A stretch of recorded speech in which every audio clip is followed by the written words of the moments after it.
Hello everyone. It is Jackie with Pocket Preschool, and tonight we are talking all about the safe place or cozy corner or whatever you may call it in your classroom, but that one little spot in your classroom where kiddos can go to calm down, to solve problems, to kind of escape the chaos that happens in a classroom and to escape noise.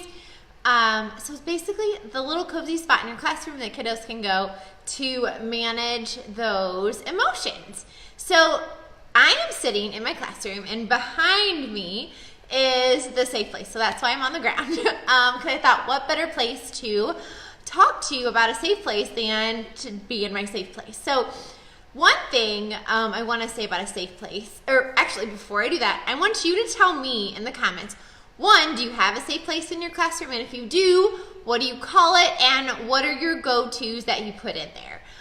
So that way we're kind of learning from each other as well. So yeah, so tell me if you have a safe place, what you call it, and what you have in yours in the comments so we can learn from each other. And I'll just jump in and get started. So a safe place, like I said, is a cozy spot in your classroom. Kiddos can go to calm down, to manage those big emotions, and kind of go back from that really high anxious place or those big emotions, kind of calm them back down and kind of go back to that normal, or that, and regulate those emotions and that to that, just normal feeling, like that calm feeling. So like I said, this is my little cozy spot in my classroom. So every cozy spot needs something cozy. So like in mine, I have this rug. And you want to make everything in your cozy corner or your safe place, I call mine a safe place, like calming colors. So you don't want everything like reds and yellows and oranges, because those colors, they get kids excited, and it's high energy colors, right? We want calming colors in our safe place. So I have this nice blue rug I think I got from Target. I do have some yellow smiley face pillows, but they're not like giant, and they're not like a super bright yellow. So they're kind of they're not neon, basically is what I'm saying. I got these at Walmart for like $5 one year. And then I have our class bear. He's in here. And then I have our problem solving chart, a feelings chart, a feeling wheel, and then our calm down kit. And I will go through all of this and how to introduce it and how to implement it in your classroom as we go tonight. But what I do want to say before we do that is that calm down corner, it needs to kind of be like away. So like if your block center is really loud, you don't want to buy the block center, because that's not going to let your kiddos calm down, because it's going to be loud and noisy and lots of kids are over there. Like my calm down corner is kind of a little spot. It's actually right by our bathroom, so it's kind of away from our center. So just find a little cozy spot in your classroom that's kind of away, that they can kind of sneak to when they need it. And I know some people have small classrooms, so we got to get super creative with how we use our safe places. So that's why I wanted you guys to drop in the comments if you have one. And if you have a small classroom and you want to tell us where yours is or how you did yours in your classroom, feel free to pop it in the comments below. So like I said, I have a rug.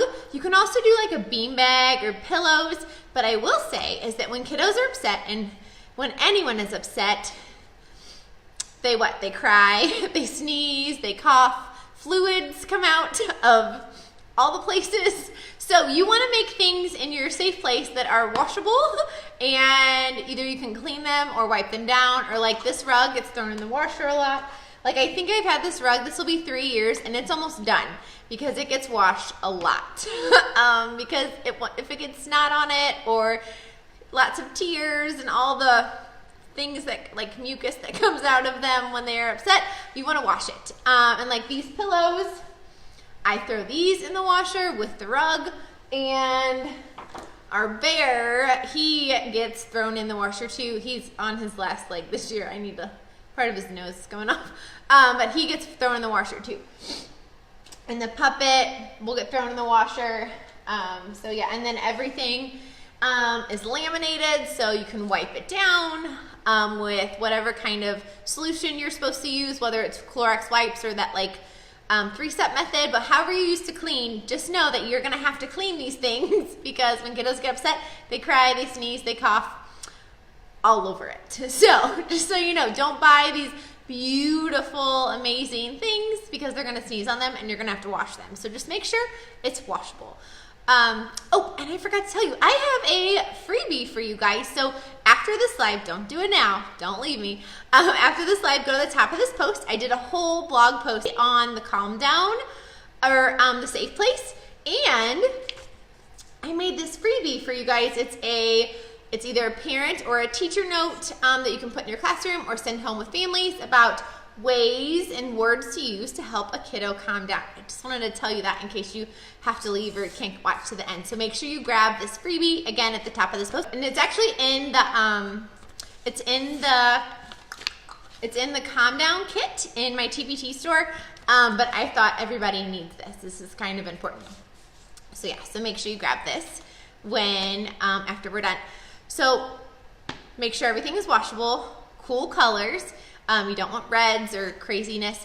I will say, I know a lot of people do like the big, pretty, like gorgeous, like drapey things for their calm down spot. And the reason why I don't is it's kind of a safety issue for me. It kind of makes me nervous because I know when kiddos are upset, they come over here and they're crying or they're sad and they're kind of throwing their body around. Not that they're doing like they're having a tantrum. Their emotions are big, so their body movements are big. So I don't want them to accidentally like tear it down or on purpose tear down something that's in the ceiling, or if they pull down on some kind of curtain or something or a curtain rod. Because I know a lot of people do those tension rods. And if you have this, just think about what I'm saying, and if you want to toss, if you want to say, oh well, I don't care, or like that's not how it's used in my classroom, then that's fine. But just think about if a kiddo would pull on whatever drapey thing you have in your classroom, could it fall on them and hurt them or hurt a friend? So just think about that, kind of reflect about your safe place that you have in your classroom, just some food for thought. So this is my safe place. This is how it looks at the beginning of the year. I do have kiddos that come back to me, so that's why there's a lot in there. So some of my kids I have for 2 years, so I teach a multi-age preschool classroom with 3, 4, and 5-year-olds, so my 3-year-olds come back to me the second year. But if they didn't come back to me, I probably would not start the year out with this problem-solving chart. I probably would have it gone, and when I teach the problem-solving techniques, which I'll talk about in a minute, that's when I would put it up. So yeah, so how I introduce my calm down area is, and I wait to introduce my calm down area until probably the 3rd week of school, and you can grab my free curriculum map in my TPT store if you want to see kind of when I introduce everything and how I kind of teach and plan for the year. And grab that for free in my TPT store. But I teach the calm down space, or the safe place. I call it calm down space tonight. I don't know why it's on my brain, but I teach about my safe place about week 3. Because those first 2 weeks we're doing all the routines and the procedures and fire drills, and we're introducing centers, all of those things, so we don't really have time to get to this. So I introduce it about week 3, and how I introduce it is I read the book, and you can tell this book is so loved, like it's very loved. I read when Sophie gets really, really angry, and it's a Scholastic book. You can find it on Amazon. Yeah, so I read this book, and if you are not familiar with this book, it's amazing. I said it's about a little girl, and she gets really upset, and she runs and goes in a tree to be alone, and she calms herself down, and then she comes back, and she returns. So I love this book because it's kind of about like finding your own safe place in your world. And so I say, oh, when Sophie got upset, she went to like her safe place, and you know what? We have a safe place in our classroom. So if you want to go somewhere and be alone, or if you're feeling sad or mad or angry or frustrated, or if you're feeling tired, or if you feel anxious, or if your tummy just feels funny, you can come to the safe place and use these things that we have over here, and you can calm yourself down. so that's basically how I introduce it. I read this book. I tell them that, like, this is our safe place. Sophie has hers in her book, and this is ours in our classroom. And then I model it. You guys know me, like, when I introduce the art easel routine, I model it. So I model using this safe place. So all my kids are at circle, and my circle, I'm pointing because I'm pointing my circle area, but it's like kind of diagonal. So what I do is I say, okay, I'm going to show you guys how we use our safe place. And I say, you guys stay sitting, keep your bottoms glued because they'll want to get up and, follow you around the classroom when you're modeling. And I say, you know what? I'm really sad. I really miss my mom right now. I don't usually model angry unless it's needed. I usually model like sad or frustrated, but you can model angry too if you want. But I more model like usually sad or one of those feelings because I think mad is kind of an automatic, like, oh, I need to calm myself down when I'm mad. But sometimes when you're sad, you need to manage that emotion too. I think that's one we forget about managing, or when you're tired, how do you manage that? Which is a life skill, right? Yeah, so I say, you know what, I'm really sad. I miss my mom. I'm going to walk over to a safe place because I want to be alone. And I literally like mope and I walk over to the safe place and I kind of like lay down. I play with the bear and I do this like super quick. Like I'm laying over here for like 2 minutes and making sure I'm still watching the classroom. I move my feeling wheel to sad and I'm talking out loud through everything I'm thinking and I'm doing. So I say, oh, I feel really sad. I'm going to move the feeling wheel to sad because I feel sad. And I'm gonna give the bear a hug to make me feel better. Oh, that didn't work. Oh, I'm gonna play with the ball. Oh, I'm starting to feel a little bit better. What else could I do? Oh, I can look in the mirror and make silly faces. And I just get out a couple things out of here and I model using them. And again, I do it really, really quick so they're not a circle a long time by themselves, which I say by themselves, but they're like, I can see them. Like they're not far away from me. And I say, oh, you know what? I feel better now. So I'm going to go back and I'm going to go join the group because that's really important skill to teach, right?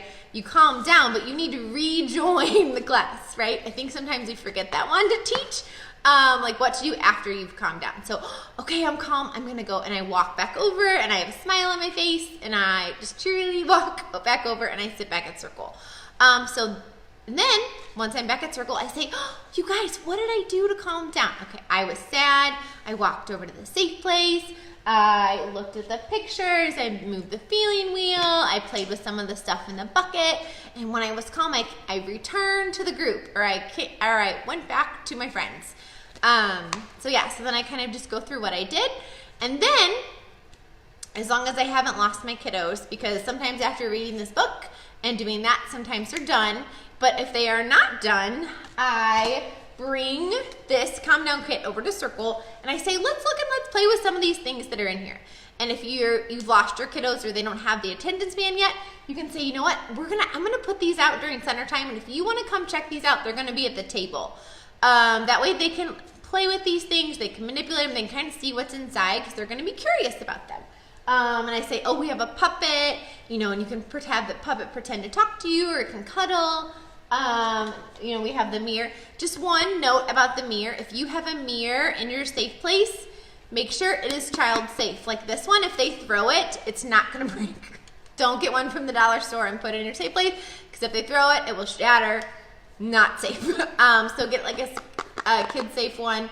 This one's from Learning Resources. I got this at the teacher store, my local teacher store, but I'm sure you can find these on Amazon. Because when kiddos are mad, they will throw stuff and they will throw things out of the basket. And we'll talk about what to do about that in just a second. But just, make sure there's everything in here safe if it gets thrown. Because it happens.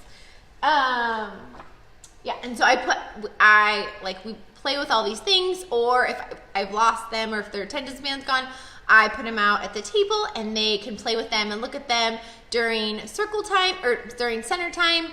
And then I help them use the safe place. So if I see someone is sad, I'll say, oh, friend, you look sad. You have a frown on your face. Do you want to walk over to the calm down or the safe place? And you walk over to the safe place and use it to help you feel better, and I'll walk over with them. And if a kiddo does not want to go to the safe place, I never make them go. I will not touch their body, and I will never physically make someone come to the safe place, because it's never, you don't want to put your hands on a kiddo. You don't want to move a kiddo who's upset, because they are super strong and they could hurt you or hurt a friend or break stuff in your classroom. You just don't want to put your hands on kids, right? So if a kiddo is upset and they say, I don't want to go to the safe place, say, okay, that's totally fine. Say, do you want me to get something and I'll bring it to you? I'll say, oh, do you want the ball? Let me go get that. And if they even say, no, I don't want the ball, I'll grab it and I'll say, oh, look, are you sure you don't want to play with this? It's kind of fun. It feels good on my hands. Or are you sure you don't want to look at the sensory bottle? Oh, it just makes me feel calm when I'm looking at it. Yeah, so that's why I have my calm down kit in a bucket, so I can bring this to kiddos when they're upset. That way they don't have to bring their whole body over to the safe place. Because if a kiddo's upset and they don't want to come over here, and you make them come over here, they're gonna be like a path of destruction. They could clear shelves on the way over, which would make their anxiety increase, would make them more upset, and you could accelerate and make things worse. So you don't want to do that. So that's why you can just take things out and bring it to them, bring the calm down kit to them. And I do have the calm down kit choices on the wall. And since that can't move, I also have them on a ring. So that way these I can really easily bring to a kiddo somewhere in the classroom.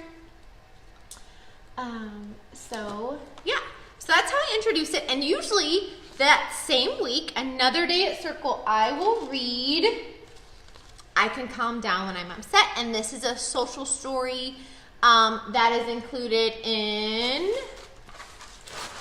my Calm Down Techniques pack that is in my TPT store. So read this, and it's a super simple text about how at school we learn, play, and have fun, and sometimes I get upset. When I get upset, I can make good choices and calm down. And it goes through it really super simple about how they can make good choices. And I even have the choice cards in here that you can have them match what's in your safe place. But then I read this, and then usually, so after we do my circle, we do centers, or we do centers. So I usually let them all during centers or as a transition to pick their clips, because that's how we pick centers in my classroom. We use clips, and you can read more about that on my website, pocketofpreschool.com. And these questions are coming really quick, guys. I think I'm going to get to some of this, but if you have a question that I don't get to in a little bit, go ahead and plop in the question again if I don't get to it. So sorry. So I read this, and then I say, okay, hey Joey, why don't you walk over to the safe place? And I say, play with something really quick, and they can just play with something and then go, oh, I feel better. And I don't ever say oh, I feel amazing, or I feel really good, or I feel happy. You can just say, oh, I feel better. Because when you're upset, do you ever really go from upset to happy? I don't. So I always say I feel better. Because usually when you're upset and you're mad and you're wanting to throw things, you don't go from mad and you squeeze a little ice cream cone. That usually doesn't get you to happy, but it gets you to better. So I say, oh, I feel better. And then it's really quick. And sometimes I'll be like, hey Joey, your turn. Joey will walk over, squeeze something, or play with the ball for a minute, and he'll be like, I feel better. And then I'll be like, okay, Susie. And then Susie will come over, play with something, and be like, I feel better. And it literally takes 5 minutes. It doesn't take a long time. I know everybody's gonna ask. I did this with 8 kiddos I have 8 kiddos in my classroom right now. I teach half day. I also did this when I did full day with 18 kiddos. So it's possible to do it with both as long as you're quick. So that's how I introduce it. And I see a lot of people saying what's in there. So I'll go over what you can put in your calm down kit in a minute. And so some people are saying, what do you do if a kiddo is always over here playing with everything? So at first, after you introduce it, they're gonna totally abuse and not use the safe place appropriately. They're gonna come over here when they're happy, and because they just want to explore and say, you know what? Use it as a teachable moment. Be like, oh my gosh, look at your face in here. Like, you have a giant smile on your face. The safe place cheered you up. What are you gonna go play now? And just use it as that teachable moment and be like, oh look, you're happy now. You feel better. You don't need to use the safe place anymore. Let's go play somewhere else. So I never say, oh, you don't need it right now, because you never really know what a child is feeling. They could have a smile on their face, but they could be anxious. Maybe they're worried nobody's gonna pick them up from school, or maybe maybe mom picks them up every single day at the same time in the same car, and maybe they're anxious about something, or something that's bothering them that they won't tell you, or that they're not telling mom and dad. You know, maybe they had noodles for breakfast and they wanted waffles. I don't know. Maybe they didn't get the pink marker first and they still have a smile on their face, but they're anxious about something. So I never say you don't need this right now. I'll be like, oh, look, you have a smile on your face. Are you feeling better? Or you want to stay over here for a little bit longer? Okay, I'll come back and I'll check on you in a couple minutes and we'll see how you're doing. I never say you don't need this, because you never know what's going on inside of a kiddo. Maybe their family's going through a divorce. Maybe someone is sick. Maybe they saw a scary movie on the TV. Maybe they saw a hospital show on the TV and they're worried something, about a car accident. There's all the hurricanes right now. So maybe they saw a thing on the news about the hurricane, and maybe they're nervous about a hurricane even though they live in Missouri. They don't know that the hurricane can't come to Missouri. So you never know what they're feeling on the inside. So just keep that in mind. And if a kiddo is constantly coming over here and they're seeking out the sensory things, like they're constantly coming over here playing with the ball, they're constantly over here playing with all of the sensory bottles, or they're just spinning the pinwheel. That is a really good it's a way that they're trying to tell you that they need more sensory throughout their day. And their body's needing it, so they're seeking it out. So you don't want them to use the calm down area or the safe place as a means of sensory. So what can you do like in your day? Maybe look at your day. Maybe you're not putting enough brain breaks in, or movement breaks. Maybe you could have them do animal walks from snack to wash their hands, to get some heavy work in. Maybe you could do, like after cleanup, they dance. So it's like a sensory break. Maybe you could have out more sensory things in your center. So have the sensory table out. In library, have out like those squishy gel bags and they can write in them, or a sand writing tray. Have Play-Doh out at all times. Have slime. Do shaving cream at table time. You're going to write letters and your kids are seeking out all these sensory things. Do a sensory writing activity. Like, do finger painting and have them make the letters in the finger painting. So if they're seeking out all of these sensory things, they need sensory and their body's craving it, so that's why they're coming to get it. They just can't verbalize that to you. So what can you change throughout your day and embed throughout your schedule to include more sensory things, so that way they don't need to come over here and grab this ball?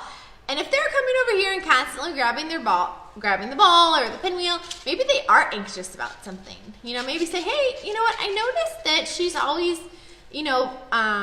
playing with this, talk to mom and dad or grandma and grandpa, whoever picks up or drops off, and say, I noticed she is always, playing with these balls. Does she, seek out sensory things at home? And because maybe something else is going on, or maybe she just likes to have sensory things and is just, her body is needing that. So if they're coming over here to get it, there's usually a purpose, because the kiddos' behaviors are usually, they're always telling us something, right? They don't usually do things just for no reason. Even though they can't verbalize the reason, that doesn't mean there isn't one behind it. So just observe, is the same kiddo coming over here? What are they grabbing? Talk to them, maybe read some books with them, see what's going on. So that's kind of what I do if kiddos are coming over here and using it too much. And I also know when I introduce it, they're totally going to overuse it, and that's totally fine. And once that newness wears off, give it like a week or two, they won't be over here if they don't need it. So that's calm down kit. So let me show you some things you can put inside your calm down kit. Obviously a koosh ball, which you can get at Target or Walmart. These are amazing. You can tell I like playing with them. They're super fun. Or the Target dollar spot has those spiky balls, or any kind of like squishy balls, or like I got this in one of my Kinder crates, so I have this in there. It's kind of, I don't know what material it is, but it feels good on your hands. So I put this in there. So any kind of like little squishy thing. I know a lot of these, I don't know what these are. They're in like the Target dollar spot, and at the dollar store they're little like squishies, and they're made of like foam or something. I put this in there. One of my little ladies last year loved this thing. So I had squishies in there. Sensory bottles, so you can do homemade ones. This one I've had for like ever, and you can put a couple in. This one is literally water, pony beads, and glitter. And I used to use Gatorade bottles for them, and I've had this like 10, maybe not 10 years, maybe like 6 years. This one, you can tell this one's loved. This one is baby oil and blue colored water. Fancy, right? But when you shake it up, there's all those, can you see it?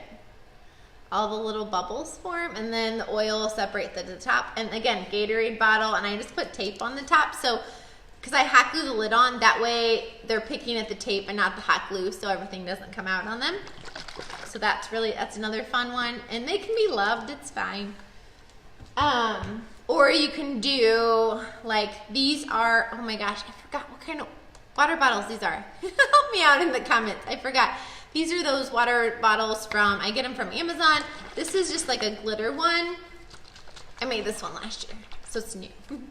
So this one is just water, clear glue, and water, clear glue,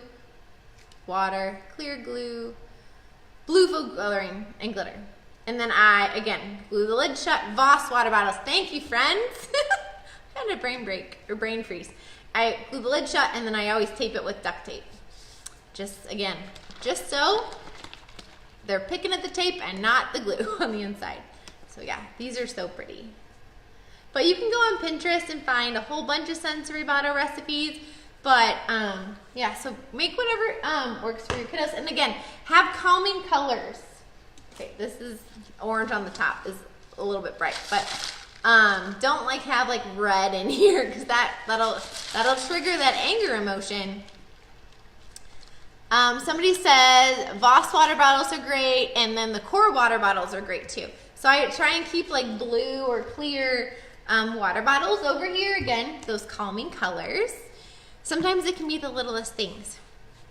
And then I have a mirror. Again, this one's by Learning Resources, and it is, you can like throw it, and it has been thrown.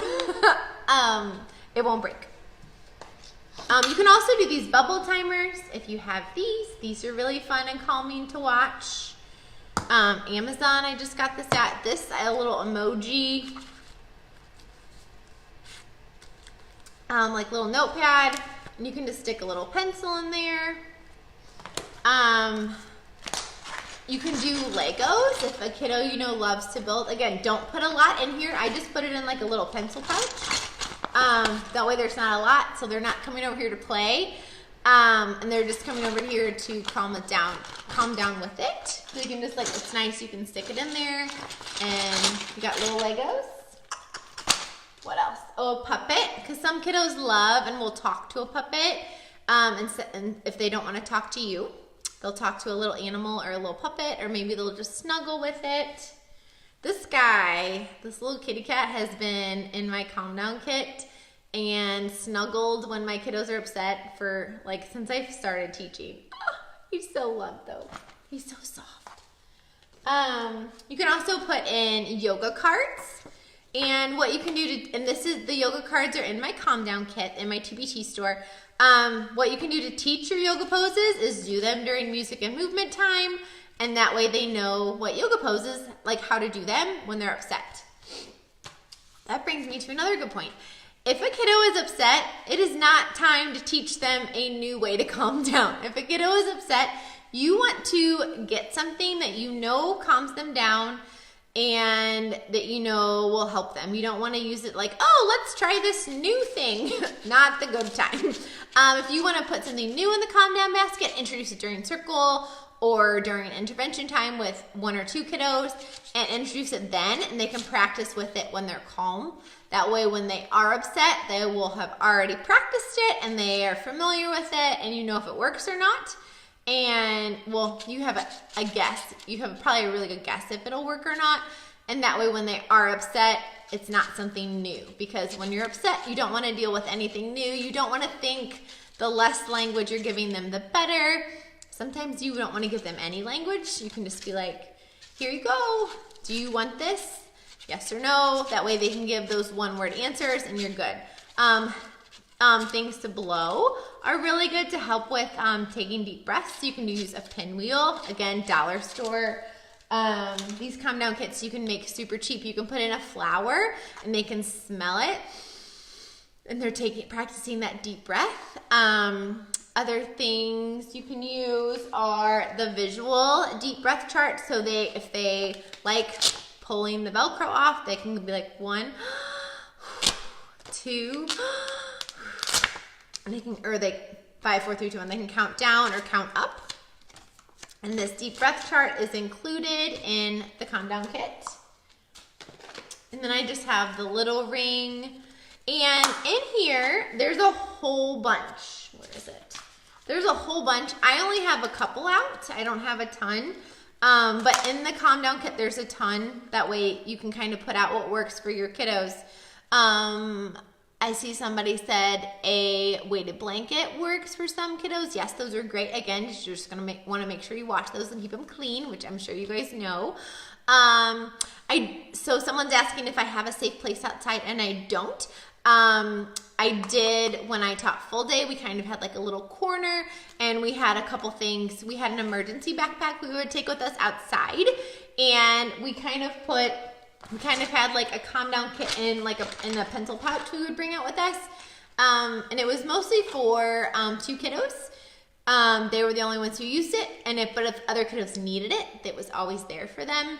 So if you want to make a calm down kit that you can transport, put these things, and you can also use, and if you don't have the space, like in here, this won't fit, use those little water bottles, or you could even use like a little Old Spice jar. Use those, and you can put tiny in here. That way if maybe they're going to another classroom, or they're going to see a therapist, or they're just going outside, your whole class is going outside, you can kind of have a traveling calm down kit with you. All right, and let me tell you some other calm down ideas. Think happy thoughts, ask for a hug, Play-Doh. And some of these are gonna depend on your kiddos in that year. Like last year, I had a friend who really loved the ice cream cone. So we had that in there. If you have a kiddo who really loves Play-Doh, and you don't have to put out like this giant thing. I don't have a cup. You don't have to put out this giant thing of Play-Doh. You can like literally have the thing of Play-Doh and have like a little like ball in it. Like you don't have to have the entire thing of Play-Doh, so they're doing these crazy things. Just have a little bit, because they don't need a lot to squish in their hand. Push the wall, that's another good one. Wiggle on a cushion. Count. Just listen to music. You could put like a headset in here. Push a cart. So if you have a kiddo who needs to do some heavy work, and heavy work is basically where they're using those big muscle groups. So anywhere where they're using their arms and their legs. So I had a kiddo one year. She would push a cart if she wanted to calm down. We had a grocery cart, and we would put these, like our emergency backpack in it, or these binders we had by the door that were literally just for the shopping cart, and she would push it down the hallway and around the school for a little bit and come back. Obviously a teacher would be with her if she was leaving the classroom, but that works for some kiddos. Chew gum. Sometimes chewy food is really good to help kiddos calm down. Deliver the mail. We all know this trick, right? Oh, like they're not in a full tantrum, but you can see they're getting anxious and they're getting upset. Say, oh, you know what? I really need to go deliver this to Miss Sheila down the hallway. Can you take this to her? And you can put it in a backpack. And you can literally deliver a binder, like, or 2 books. But just make sure you tell that other teacher, hey, if I have a kiddo and comes deliver something to you, it's just because they need a break to help them calm down. So that's a good one. When I taught full day, I had a teacher down the hall that we always would deliver stuff to. We would deliver a ream of paper. And it would come back and forth. I'll say, oh, can you go we're out of paper. Can you go get it from Miss Julie? And she would walk down the hallway, get the ream of paper and bring it back. But that was enough for her to calm down. And it was easy. It just went back and forth all the time. She could tuck it under her desk and it didn't bother her. It wasn't in her way or anything. And then we just kept it by the door. Exercise. So maybe you have a bike or a trampoline. It depends on your classroom and like what you have available, but maybe some kind of exercise so they're getting some of that big body movement out. Go on the stairs. I use this one a lot when I taught full day with a couple of friends. We would just walk up to the 3rd floor and then walk back down. I taught in a high school if you haven't been with me a lot. So I taught full day preschool in a high school. So we were on the bottom floor. So we walk up 3 stairs and then go down 3 stairs, and it will calm them down because it's heavy work. That was a lot of work. It's a really good way for me to get my steps in too. Go on a walk. Right. Ask to jump. Ask to swing. And some of these you may have to go to a motor room for. And some of these are for if you have the teacher staff to do them too. Stretch. Look through photos. So if you have kiddos who photos help them, put a little photo book in your calm down kit, and you can have photos of their family or just photos of your friends or the kiddos in your classroom playing and having a good time. Play with puppets. Use lotion, and obviously that's going to depend on your licensing and all of that. Have a snack. Again, that's going to depend on your licensing and your admin, because we know some people don't like using snacks as a reward or a way to calm down, but it does work for some kiddos. Ask to go on a scooter, so putting that belly and having them go on a scooter and push all the way down, again, that's more of that heavy work, so they're getting some of that sensory input in. Get a drink. Sometimes just a glass of water will calm kiddos down. Build. Just put some little blocks. And I always like to do Legos, that way they're not like crashing all over the floor. Look in a mirror. Do a puzzle. And again, just put a little puzzle in one of these. You can get those foam ones from like the dollar store. Just put them in one of these pencil pouches. Blow bubbles. And you can have them blow. It doesn't have to be real bubbles. You can put in an empty jar of bubbles and a bubble wand, and they can pretend to blow bubbles, so that way you don't have bubbles all over your, sticky bubbles all over your classroom. So those are all of these choices are all in my calm down kit choices. So I put them up here, and then again I have them on the ring. That way, obviously, if this is not, I can't move this to a kiddo. So that way I have the ring, so I can take this to a friend. In the classroom. And then I also have this is another fun one.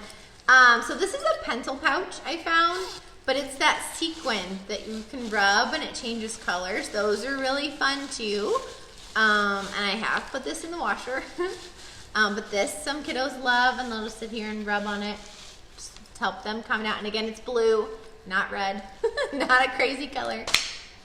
Some other things I have in my calm down kit are Little Monkey Calms Down. I love this book. It was in Scholastic, and I want to say it was in Target Dollar Spot a little bit ago, but it's super simple text, super simple pictures, but it's about a little monkey who's upset, and then he calms down. And it's a board book, which I like because you can clean it. Again, the stuff in my calm down kit has been through the ringer, and it gets cleaned and it gets thrown. So yeah, so I love this one, and you can clean it, and it's a board book. I got this one off Amazon. It's a nice size one too. And you can read this at Circle too. You don't have to just read it with one friend. I also have in here, it's just a little like feeling collage we did one year. So the kiddos went in magazines and they found different feelings of kiddos who were frustrated in the different feelings. And I just put that in there because Some kiddos, when they're upset, they like looking at other kiddos and looking at their faces, and it kind of distracts them from how they're feeling. And then I do have a how do you feel feeling chart and the feeling chart, the magazine collage, and then my big feeling chart over here, that's from my feeling pack in my TPT store. Heather says, what about rice in a balloon? So balloons, like in Missouri, I don't think we can have balloons in the classroom because of licensing. But you could do like, I'm sure you could do like rice and like a sock or something like that. And that would be really fun, like squishy, and a cheap one too. And I know some people put like the essential oils in there. You just have to be careful of allergies and things. You can also put in just like feeling cards. You can put in real feeling cards photos too. Another book I love is My Magic Breath. I want to say this is a newer book. It came out in the past couple years, but it's this little lady, and she takes these big magic breaths, and it makes her feel different ways, and it just is a great book about taking those deep breaths. Sorry, My Magic Breath. I love this one. Another fun new book to teach about feelings, because I actually teach about feelings all year, so I don't do like a feeling unit. I do use my feeling pack for about 2 weeks just to make sure I hit those basic feelings, and then I try and circle back in the spring and hit some of those more complex feelings. But we need to teach all those feeling words, because some kiddos don't know what frustrated is. Some kiddos don't know what anxious is, or sad, or shy, or how it's different than mad. So there's actually, when kiddos are little, they just learn those basic feelings first. So they'll learn like happy, sad, and mad, and scared. And then after that, they'll start learning those more complex feelings. Because I bet if you ask your kiddos, like, what does proud mean, or what does shy mean, some of them won't be able to tell you, because they just don't know what those complex feelings are. They're harder. So we got to teach those feeling words. So make sure you're teaching and using feeling books all year long. And I will put the links for these books in this video, and I will add them to the blog post too after we're done tonight. But this one is called In My Heart, and this little lady feels big feelings, and they change. Sometimes I feel like a big star. I can't read upside down. Sometimes I feel like a big yellow star, shiny and bright. I smile from ear to ear, twirl around so fast. I feel as if I could take off into the sky. This is when my heart is happy. So I like how she talks about how she feels things in her heart on the inside.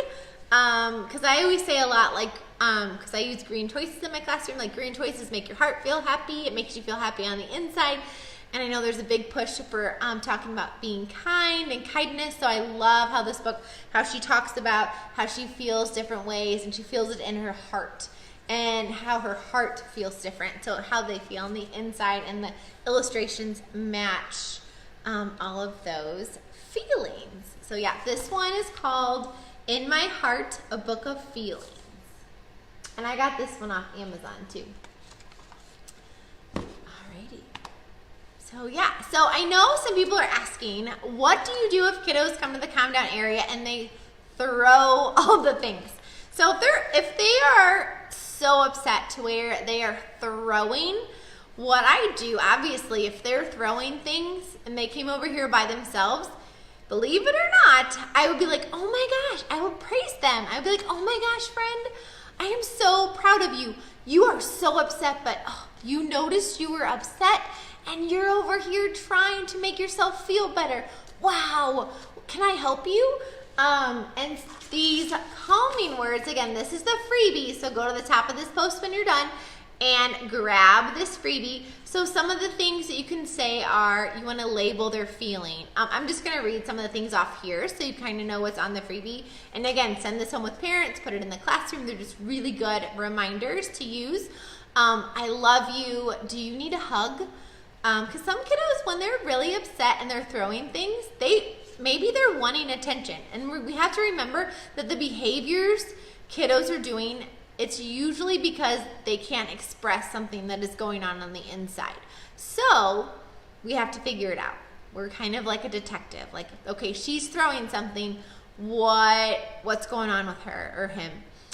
What's happening?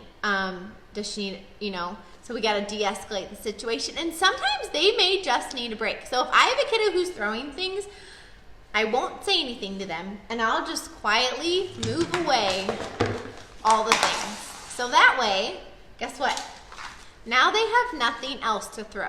So you've now removed everything. So if they want to throw something, they now have to run, which they probably won't. So sometimes you want to change the environment. So if they're throwing things, just quietly remove the stuff. Don't say anything to them. And if they're tantruming, sometimes just let them tantrum it out. If they're not hurting anyone and they're not hurting themselves, obviously. If they are like banging their head on the wall and they're gonna hurt their head, put a pillow behind them. If you can't get them to stop with your words, obviously you don't want to use your body because they're gonna hurt you or you're gonna hurt the kiddo. So if you have a kiddo who's constantly doing this, obviously you're going to be calling in some extra support or to get them some services or get observations, talk to mom and dad or grandma and grandpa, whoever it is. Talk to them, and you want to be having some conversations so you can get them some interventions going on. But if it's like a kiddo who, who's doing it, maybe she's done it twice, or maybe you have a kiddo who just is randomly a kiddo who normally doesn't have any issues or have any upset feelings, and they're hitting their head on the wall or they're banging their head on the ground. Put something under their head to protect it, and that way at least if they're hitting their head and you can't get them to stop without physically holding them, because you never want to physically restrain a child unless you are trained to do that. And I have been through that training like 4 times because you have to get retrained every other year. That CPI training, I have been through it. So, that restraint makes me nervous. Anyways, it's a really hard restraint to do. I think when a kiddo's upset, I've never had to use it, but you could just put a pillow under that kiddo's head. If a kiddo is kicking you, move away from the kiddo. And if they follow you, then put something in between you and that kiddo. Like a beanbag or a pillow, so that way they're not hurting you. But obviously if a kiddo's having these big emotions over and over and over again, you're going to want to call in for some supports for that kiddo and for you, get more staff or whatever you need in there with you. But sometimes you just gotta, things happen, and it could be a kiddo who typically doesn't do that. So I put pillows in between you. If you have a kiddo who's having a temper tantrum in a different spot in the room, I usually just move things out of their way if possible. Obviously you can't move furniture, but if there's chairs and they're kicking the chairs and they're just they might be loving the sound it makes, move those chairs out of the way, and then maybe it might de-escalate the situation. Sometimes just saying, hey, do you need a hug? Hey, can I get you a drink of water? And you know the kiddo, so you're gonna know what works, what doesn't work, try different things out. There's a lot of calming word suggestions on the freebie you can use. So if they're having those big behaviors, call for help. And I'm not just saying like if a kiddo has big behaviors once, if they're having big behaviors and it's repeated, they're obviously needing some extra help and support in your classroom. All right. Somebody's asking about the restraint, and I don't know what the restraint's called. I know the training is called CPI training, and I've been through it, like I said, like 4 times. It's an actually really awesome training if you are needing help with behaviors, because there's just a lot of background about behaviors and how just things to watch for when you see a kiddo who's escalating and how to get them to calm down. So it's called CPI training if you are interested in that. And if you have a kiddo who is physically aggressive, you probably want to get you or your staff or somebody in your classroom trained in CPI training, because it's definitely worth it. It's really awesome. It's a really good training. So, all right. I think that is it. So again, go to the top of this blog post and grab the freebie if you want to learn more about the Calm Down Kit, the feelings chart, or the problem solving kit, which I forgot to talk about. Maybe we will do a whole nother Facebook Live about the how to teach your kiddos to be problem solvers in the classroom. Let's do that, because it's It's getting late and it's been a while. So I will do a whole nother Facebook Live on how to teach your kiddos to be problem solvers and use problem solving strategies in your classroom. So yes, I hope you guys had an amazing night. If you need anything, pop it in the comments. If you have more questions, or if you want to see more safe places in other classrooms, hop over to the Pocket of Preschool Facebook group. Just put in the search bar safe place or cozy corner or whatever, and you should populate a whole bunch of awesome ones. All right, well, you guys have a great night,